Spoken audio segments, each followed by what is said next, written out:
Bueno, entonces continuando con la explicación, en el video anterior les había o terminé explicándole la ecuación que fue creada por Miles y Modigliani para calcular el costo del patrimonio apalancado. Veamos lo que es el ahorro en impuestos. Entonces, el ahorro en impuestos yo les había dicho que es lo que se gana o el subsidio que uno recibe por parte del gobierno por hacer un gasto, es decir, un gasto financiero. Entonces, vuelvo y les explico. Los gastos pagados por los intereses o los intereses pagados por los deudores a los bancos, es decir, las empresas, esos son unos gastos que según nuestra legislación tributaria son gastos deducibles del impuesto de renta. Eso implicará entonces que aquellas empresas que tengan deuda pagarán menos impuestos que las que no tengan deuda. Entonces, esa diferencia en impuestos va a generar algo que se llama escudo fiscal o ahorro en impuestos. ¿Listo? Entonces, la deuda, yo les decía, la deuda tiene un beneficio. ¿Y cuál es el beneficio?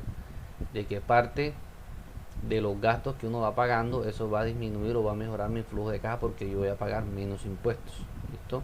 ¿Y cómo calculo yo el ahorro en impuestos? Simplemente multiplicando el gasto financiero por la tasa de impuestos. ¿Ok? ¿Listo? Ahora, yo también puedo multiplicarlo de la siguiente manera. Tomando la tasa de impuestos, multiplicándolo por el costo de la deuda y eso a su vez multiplicarlo por el valor de la deuda. Al final da exactamente lo mismo que si multiplicara el gasto financiero por la tasa de impuestos, porque el gasto financiero es el costo de la deuda por la deuda. ¿Ok? Entonces es muy sencillo de calcular el ahorro de impuestos. ¿Listo? Pues vamos a hacer un ejemplo de cómo calcular este ahorro en impuestos. Yo les dejé un archivo en la semana correspondiente en Sabio que se llama Tax Shelf o también la traducción en español sería escudo fiscal. Listo, entonces vamos a suponer tres situaciones. Una situación en que tenemos una empresa que tiene deuda y otra que no tiene deuda, que tienen el mismo EBIT. EBIT es lo que nosotros diríamos la utilidad operativa. Entonces la utilidad operativa yo le resto los intereses y me va a dar el profit before tax, que es la utilidad antes de impuestos. Y a esa utilidad le resto los impuestos y me da la net income, que es la utilidad neta. Entonces vamos a suponer en esta primera ejercicio que tenemos un EBIT de 2.500 para la misma empresa y en una situación vamos a tener unos intereses pagados, es decir, que existe deuda y en la otra no existe deuda. En la situación hipotética número 2 vamos a tener el mismo EBIT, pero los intereses pagados son de 3.000. Y puede presentarse, que sería catastrófico, para una empresa que por ejemplo no tuviera EBIT y además de eso tuviera que pagar intereses de 1.000. ¿Okay? Sería algo muy parecido a lo que le puede estar pasando ahora a las empresas con lo del COVID. ¿Okay? Entonces, la utilidad antes de impuestos simplemente lo vamos a calcular. ¿Listo? Pues sumando esto, como esto tiene un signo negativo, pues al final se va a restar. Y entonces me da una utilidad antes de impuestos de 1.500. Los impuestos los voy a calcular. Voy a colocar signo negativo para que me quede negativo. La utilidad de impuestos para este año, perdón, el pago o la tasa de impuestos es del 32%. Ahí me da y simplemente sumo esto. Y yo tengo una utilidad neta de 1.200 y esa utilidad neta, listo, sería de 1.700 sin deuda. Entonces el escudo fiscal sería, yo lo tengo de dos maneras: restando los impuestos pagados, es decir, 800 menos 480, Si ustedes se fijan bien, eso daría 320. Ok, entonces voy a restar. Obviamente coloco este negativo primero para que se reste de este, más ahí están los 320. Ok, o también puedo calcular el valor del ahorro en impuestos de la siguiente, como en la formulita que les dije, tomando, colocar negativo porque este está negativo para que me dé un resultado positivo, tomando el valor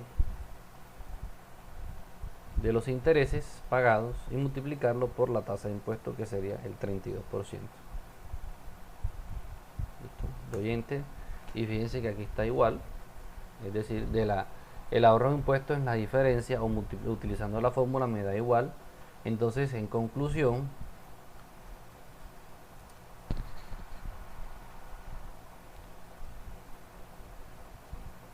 entonces si EBIT es mayor a los intereses, listo, como en este caso, entonces el ahorro de impuestos va a ser igual a los intereses multiplicados por la tasa de impuestos, como efectivamente yo les dije en la diapositiva. Ok, simplemente multiplicar los intereses, que son 1000, por la tasa de impuestos, que es el 32%, y me da 320. ¿Listo? Veamos esta situación número 2, en el que el EBIT es de 2500 y los intereses son de 3000. Entonces sumemos aquí. ¿Listo? No va a haber impuestos porque si no hay utilidad antes de impuestos, pues obviamente esto es 0. ¿Listo? Y la net income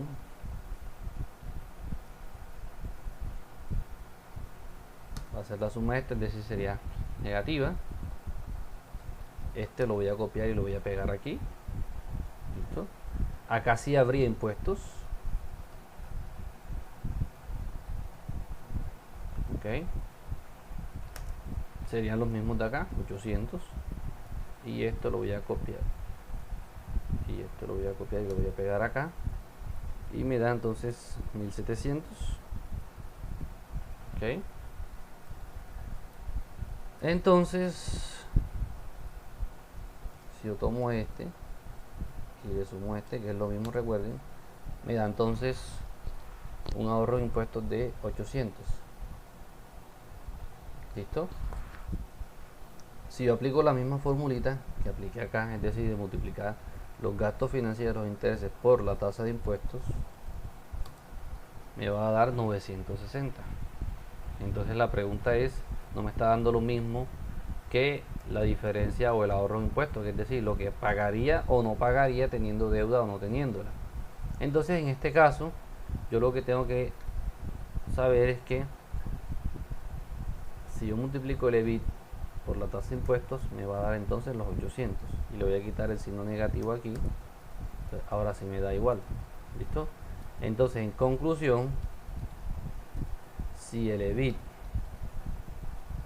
es menor a los intereses, como en este caso es menor a los intereses son 3000 y el EBIT 2500, entonces el ahorro en impuestos, que está sales, va a ser igual entonces a EBIT por la tasa de impuestos. ¿Vale? Entonces fíjense aquí la diferencia con respecto a este de acá. Y finalmente la situación hipotética número 3, que sería un desastre total. ¿Listo? En este caso, fíjense que no hay utilidad operativa o EBIT, pero sí hay que pagar los intereses de la deuda. Entonces sería catastrófico, imagínense. Copio este aquí. Aquí no habría, obviamente, no habría ninguna utilidad antes de impuestos. Los impuestos serían 0 en ambos. ¿Listo? Pero en este caso sería incluso más catastrófico, porque la utilidad neta sería de menos 1000. ¿Listo? Entonces aquí, si yo vuelvo a hacer lo mismo, es decir, a restar los impuestos, es decir, lo que pagaría o no pagaría con la deuda. Ok.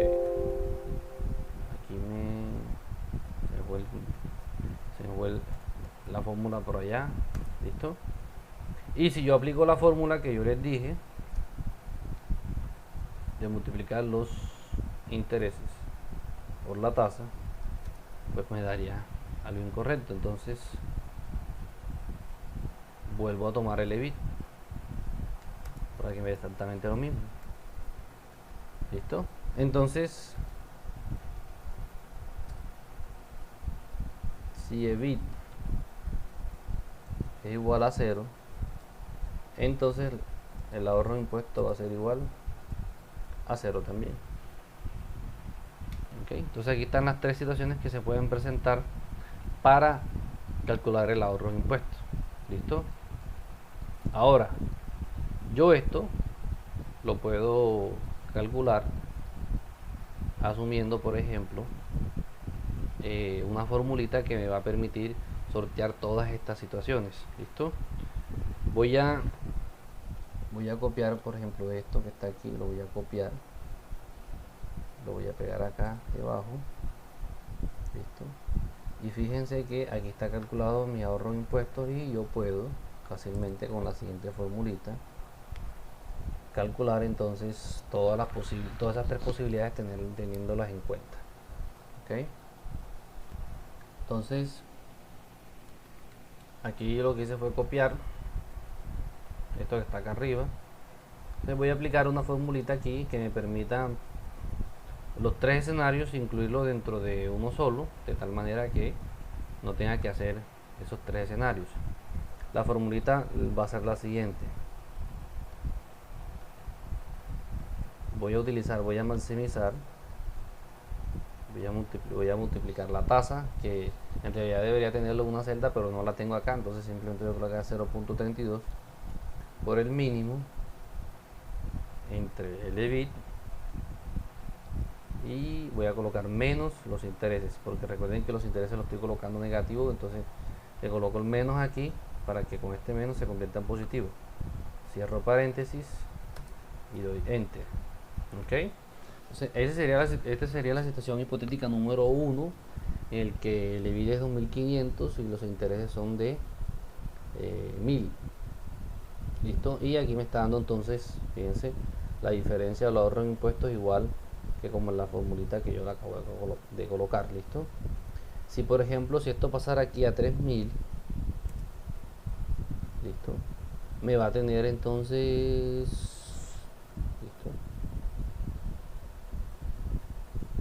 listo, me va a tener entonces un pequeño inconveniente aquí, porque me estaría calculando aquí 160 sobre, estaría calculando, fíjense, el impuesto sobre una utilidad negativa.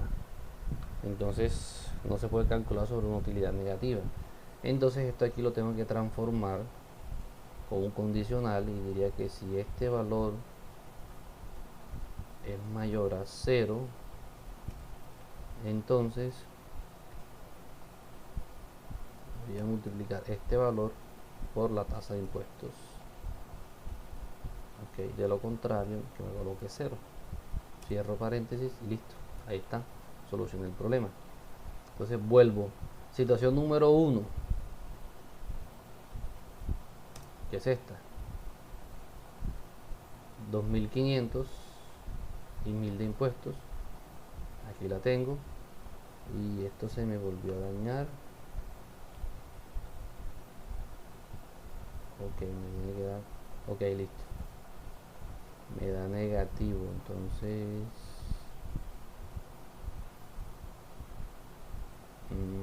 vamos a ver si coloco negativo aquí. Ok, me da negativo, bien, listo. Entonces quedaría así. Vamos a probar. Menos B17 por 0.32, listo. Entonces, situación hipotética número 1 me sirve la formulita. Vamos a situación hipotética número 2, donde le vi 2.500 y los intereses son de 3.000. Entonces coloco menos 3.000, vamos a ver si funciona. Efectivamente funciona también. Y devolvemos aquí otra vez a 1.000 y colocamos acá 0, que sería la situación hipotética número 3. Y ahí está, mi formulita funciona. ¿Ok?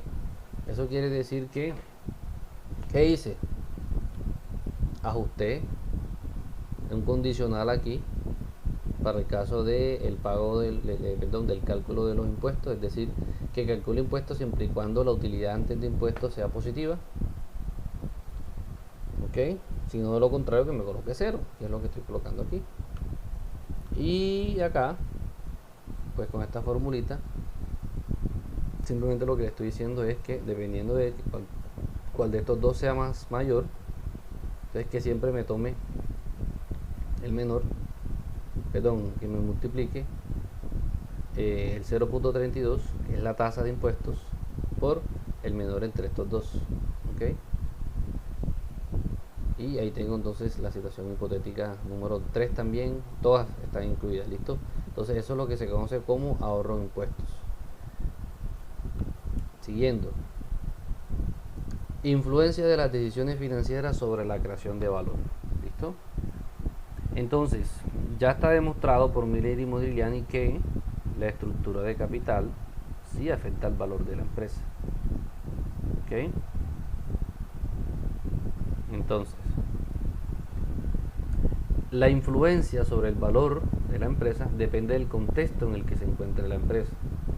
Si la empresa se halla en presencia de oportunidades de crecimiento o si no se encuentra frente a esas oportunidades de crecimiento. Entonces, 1. Cuando la empresa está en presencia de oportunidades de crecimiento, ¿ok?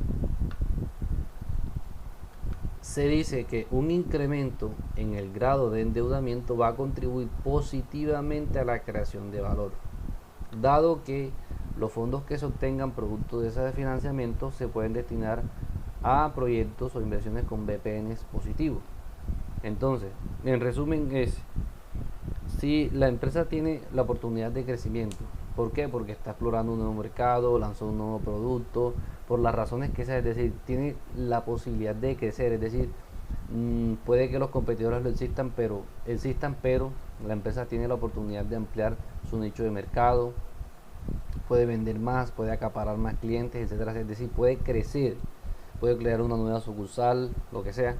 Entonces, frente a oportunidades de crecimiento, endeudarse va a influir positivamente en la creación de valor. ¿Por qué? Porque esos recursos se van a destinar a proyectos que generen BPNs positivos. Ahora, si la empresa no puede crecer, ya sea porque el mercado esté saturado, ya sea porque usted no puede, así abra más y produzca más, no va a seguir vendiendo lo mismo.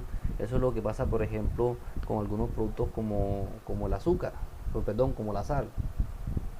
La gente, si las personas que producen sal, las empresas, producen más sal y aumentan la producción al doble, si el mercado ya está saturado, pues ¿para qué van a producir más si ya la gente sigue consumiendo la misma cantidad de sal? La gente, aunque haya más sal en el mercado, la gente no va a salir a comprar más sal. Esos productos que tienen una demanda inelástica. ¿Ok? Entonces, cuando hay ausencia de estas posibilidades de crecimiento y la empresa se endeuda, ese endeudamiento repercutiría negativamente en la creación de valor. ¿Por qué? Porque los proyectos o los pocos proyectos que puedan existir, o si no hay ningún proyecto en donde invertir esos recursos, entonces eso va a generar que no exista la posibilidad de generar BPNs positivos. Ahora, esto genera lo que se llama teoría de la jerarquización financiera. ¿Ok? Y esa teoría de la jerarquización financiera, que indica que en presencia de oportunidades de crecimiento, un aumento del endeudamiento deberá repercutir positivamente en el valor de la empresa, ojo, siempre y cuando el valor de los proyectos de inversión no puedan cubrirse con los recursos autogenerados. ¿Eso qué significa? Que si una empresa no tiene recursos autogenerados, es decir, les decía entonces, cuando una empresa está frente a la decisión de endeudarse o no, debe preguntarse si está en capacidad de poder cubrir esa inversión con recursos autogenerados. Estos recursos autogenerados es lo que se denomina utilidades, es decir, si la empresa está generando utilidades y con esas utilidades puede poder o es suficiente para poder cubrir toda la inversión necesaria para emprender nuevos proyectos. Eso es el ideal. El ideal es que toda empresa, después de cierto tiempo, pueda poder crecer y emprender nuevos proyectos con los recursos propios, es decir, con los recursos que se van generando por la misma operación de la empresa, es decir, con las utilidades. Entonces, ojo, para resumir, si una empresa está frente a la posibilidad de crecer, la primera alternativa que debe tomar para poder para poder obtener el capital necesario para poder invertir en esas oportunidades de crecimiento son los recursos autogenerados. ¿Ok? Si no existe esa posibilidad, entonces sí debe pensar en otra fuente de financiación, que puede ser el endeudamiento por un lado, o puede ser volver a los socios y prestarle o decir a los socios: mira, necesitamos crecer, necesitamos aprovechar esta oportunidad de crecimiento, no tenemos el dinero, entonces lo ponen ustedes o salimos a prestarlo afuera a los bancos. ¿Listo? Entonces, eso frente a oportunidades de crecimiento. Ahora, en ausencia de oportunidades de crecimiento, que es la situación contraria, si se incrementa la deuda, eso va a repercutir negativamente en el valor de la empresa. ¿Por qué? Porque si llegara a existir un proyecto de inversión, estos pudieran cubrirse con los recursos autogenerados. ¿Ok? Entonces recuerden, la teoría, por eso se llama teoría de la jerarquización financiera, jerarquía. Es decir, esta teoría lo que me dice es que existe una jerarquía o un orden en el cual las empresas deben buscar fuentes de financiación. Entonces, la primera son los recursos autogenerados. Siempre una empresa primero debe validar si con los mismos recursos generados por la empresa puede cubrir los proyectos de inversión o de crecimiento. Ya después, entonces, sí debe buscar otra fuente, que en teoría la segunda debería ser el endeudamiento, y la tercera sería recurrir a los aportes o nuevos aportes de los propietarios. ¿Y por qué la segunda sería el endeudamiento? Porque recuerden que el endeudamiento es más barato. ¿Ok? Entonces, al ser más barato, tener menor costo para la empresa, implicará que obviamente el rendimiento requerido sobre la operación va a disminuir un poco. Entonces, eso es lo que habla la teoría de la jerarquización financiera. ¿Listo? Hablemos un poco del valor terminal.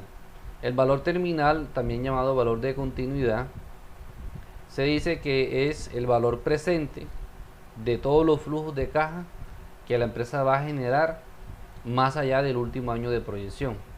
Entonces, ahí en el texto de valoración de empresas de Oscar León García, él habla de dos periodos que existen en la proyección de flujos de caja.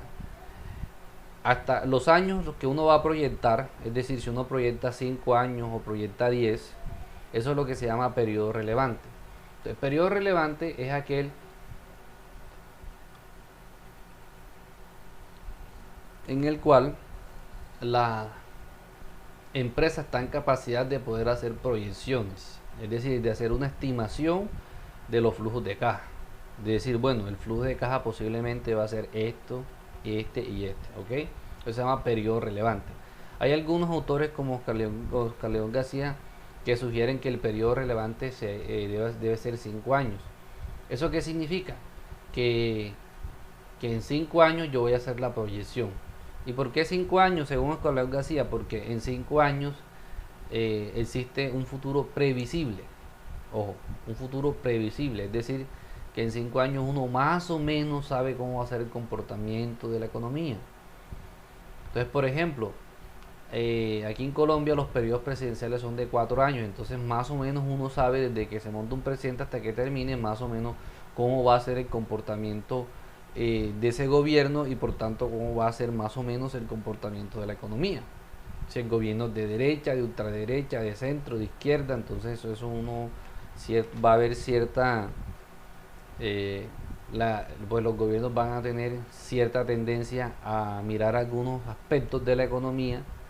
Entonces eso va a indicar que la economía en su conjunto va a tener cierto comportamiento. ¿Ok? Entonces, eso es el argumento que utiliza Oscar León García para decir, no, hombre, hay que proyectar a 5 años. Hay otros autores, como por ejemplo Ignacio Vélez Pareja, hay uno de Héctor Ortiz Anaya, Jaramillo, que ellos proyectan a 10 años. Dicen, no, es que los grandes proyectos son a 10 años y entonces también, por ejemplo, algunos textos de finanzas sugieren que cuando uno tome, por ejemplo, los test para el cálculo de la tasa libre de riesgo, pues yield, si está utilizando información del mercado norteamericano, lo toma a 10 años, entonces uno tiene que proyectar a 10 años. Entonces, en conclusión, no hay unanimidad en cuanto a los años de proyección, a ese periodo, los años de ese periodo relevante, ¿ok? Nosotros lo vamos a hacer a 10 años, pero eso en realidad no implica que esté bien o que esté mal, simplemente vamos a utilizar la proyección a 10 años, ¿listo? Entonces, en esos 10 años yo puedo proyectar el flujo de caja de la empresa. Del año 11 en adelante, la empresa va a seguir generando flujos de caja. ¿Por qué? Porque la empresa va a seguir existiendo. ¿Por qué? Porque en teoría las empresas se crean para toda la vida. Si yo le pregunto a cada uno de ustedes, si usted crea una empresa hoy, el día que usted se muera, ¿usted cree que la empresa se va a acabar? Si obviamente si tiene toda esa posibilidad de vida, lo más seguro que usted me diría, no, yo se la dejo a mis hijos. Y si le preguntara a sus hijos, ya que se mueran, se va a acabar la empresa, ellos van a decir, no, se los voy a dejar a los nietos de mi papá. Y así sucesivamente. Eso quiere decir que una empresa, mientras esté generando beneficios, en teoría se crea para toda la vida. Eso implicará entonces que si la empresa se crea para toda la vida, yo no puedo suponer que solamente voy a tener en cuenta los flujos de caja durante el periodo relevante, ya sea 5 o 10 años, sino que del año siguiente del periodo relevante, es decir, si proyecto 10 años, del año 11 en adelante, la empresa va a seguir generando flujos de caja. Entonces, esos flujos de caja que se generan es lo que se conoce como el valor terminal, que es simplemente calcular el valor presente de todos esos flujos de caja a perpetuidad que se están generando del último año de proyección en adelante. Es decir, hay una proyección hasta el infinito, es decir, hasta que se supone que la empresa que se supone que para toda la vida. Ahora, la idea básica del cálculo del valor terminal es una perpetuidad que puede ser con o sin crecimiento. ¿Listo? Ahora, los supuestos para el cálculo del valor terminal. ¿Listo? Entonces, primero, la inflación es constante. La tasa de impuestos es constante. Se ganan los ahorros impuestos a perpetuidad, es decir, que existen ahorros impuestos. ¿Listo? Endeudamiento constante, es decir, implica una cantidad de variables constantes. Eso es lo que se conoce como un estado estable. Eso quiere decir que nosotros vamos a suponer que las variables económicas de la empresa van a seguir continuando constantes a lo largo de ese último año de proyección y hasta el infinito. ¿Ok? Entonces nosotros vamos a calcular con una tasa de crecimiento que se denomina G minúscula, teniendo en cuenta la inflación, que es generalmente lo que se hace, es decir, que los flujos de caja de la empresa sigan creciendo a la misma inflación o a la inflación que se va generando periodo a periodo. En realidad, los flujos de caja de las empresas crecen por encima de la inflación, eso está demostrado. Pero para uno ser un poco más cauteloso, uno asume que la tasa de crecimiento de los flujos de caja va a ser la misma de la inflación, es decir, la del costo de vida de la población. Y la formulita para calcular el valor terminal es esta, donde vamos a utilizar la UODI, que es la utilidad después de impuestos, la tasa de crecimiento nominal, que es G mayúscula, y la tasa de crecimiento real, que es G minúscula. Esto de nominal y real lo vamos a ver ahorita más adelante. KU, que es el costo del patrimonio desapalancado, recuerde, sin deuda. El WAC, que es el costo promedio ponderado de capital, y esta G que está aquí, pues obviamente que es la misma G que está acá arriba. ¿Listo? Entonces veamos eso de nominal y de real. ¿Listo? Ahora, bueno, antes de ver lo de nominal, para calcular el valor presente, recuerden la formulita para calcular. Recuerden la formulita para yo poder calcular el valor presente de algo. ¿listo? Que es futuro entre 1 más la tasa elevado a la n. Esta fórmula que está aquí es exactamente la misma. Entonces el flujo de caja del periodo más el valor presente de los flujos de caja que vienen del futuro es lo que se denominaría F. Y 1 más la tasa de descuento sería 1 más la tasa de descuento. Como esto lo vamos a hacer año a año, n sería 1, entonces simplemente aquí iría un 1, y si es un 1 yo puedo destruir este paréntesis y simplemente coloco 1 más la tasa. Entonces esta es la formulita que ustedes vieron en matemática financiera para calcular el valor presente. ¿Listo? Entonces con esta fórmula nosotros vamos a calcular el valor presente. ¿Listo? Entonces veamos eso de lo que es nominal y real. Entonces eso tiene que ver con la relación que existe entre tasa de interés e inflación. Entonces, en términos generales, cuando yo esto es un ejemplo que se lo voy a dejar, que es un ejemplo bastante sencillo y diciente. No me voy a concentrar en esto, porque esto ustedes lo debieron ver en sus clases de macroeconomía. Pero entonces, cuando yo digo que a mí un banco me ofrece una tasa de interés, que es la que se supone que yo voy a ganar durante el año, eso es lo que los economistas llaman tasa de interés nominal. Es decir, si a mí, por ejemplo, el banco me ofrece por mis ahorros un 6% efectivo anual, eso es lo que se llama tasa de interés nominal. A eso yo le debo descontar el efecto inflacionario, es decir, lo que la pérdida del poder adquisitivo del dinero, ¿ok? Y esa diferencia entre la tasa que me paga el banco y la inflación es lo que se llama tasa de interés real, ¿ok? Entonces recuerden, hay una tasa de interés nominal que es aquella que no está afectada por la inflación y una tasa de interés real que es la que está afectada por la inflación. ¿Listo?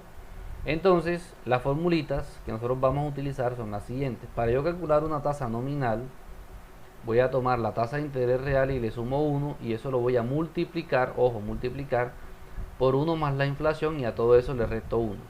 ¿Listo? Eso sería para calcular una tasa nominal.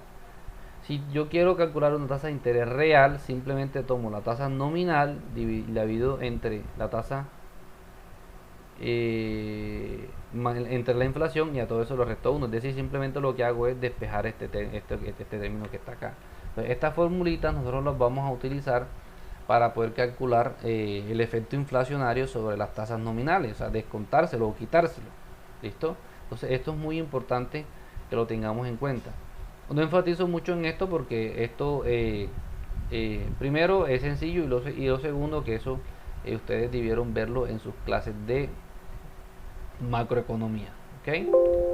Entonces con esto termino la explicación teórica como tal de lo que vamos a ver en la unidad número 2.